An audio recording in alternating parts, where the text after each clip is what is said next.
Now today, the ABC's Chief Content Officer, Chris Oliver Taylor, told staff that we don't have enough colleagues that come from a diverse background joining the ABC, and we need to deliberately make that happen.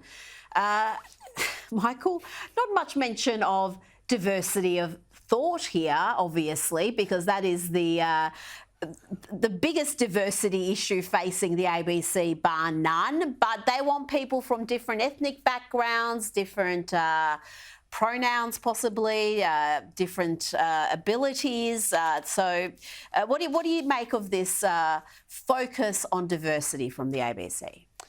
Well, yes. Last time I watched the ABC, which I think was last night, there was quite a lot of diversity on display, far more so than in most other media outlets from a physical point of view. So I don't think they've got much of a problem there, although they seem to find that there is, so we'll go figure. But as far as the ideological bend, and I think you're quite right, obviously, Rita, to highlight this as being a diversity Achilles heel, there just is not enough diversity around the shop floor.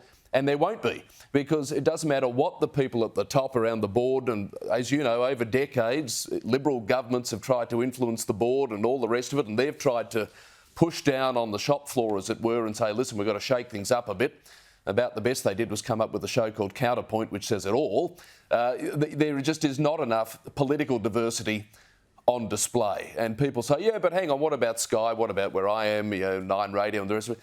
Well, there are different charters in play. This is a taxpayer-funded entity. There has to be more political diversity.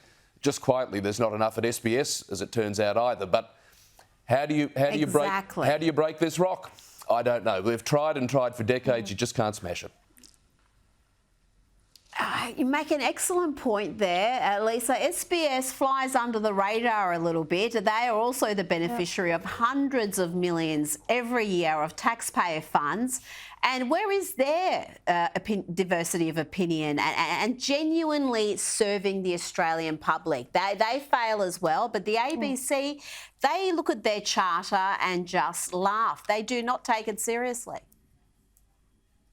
Well, the question would be how much of our taxpayer dollar is going into HR departments, and how many hours upon hours are they spending to find the right people with the right boxes ticked to meet the diversity quotas that they're setting. They're not out there, I would suggest, looking for the best possible journalist or producer to do the particular job. You have to also then tick whatever diversity box they want you to tick. So you know my stand on this. I don't believe in quotas for females. I don't think you should be out there ticking boxes. It needs to be balanced, it needs to be fair, and it needs to be representative of our entire country. Well, yes, I'm with you there 100%. Lisa, Michael, always a pleasure.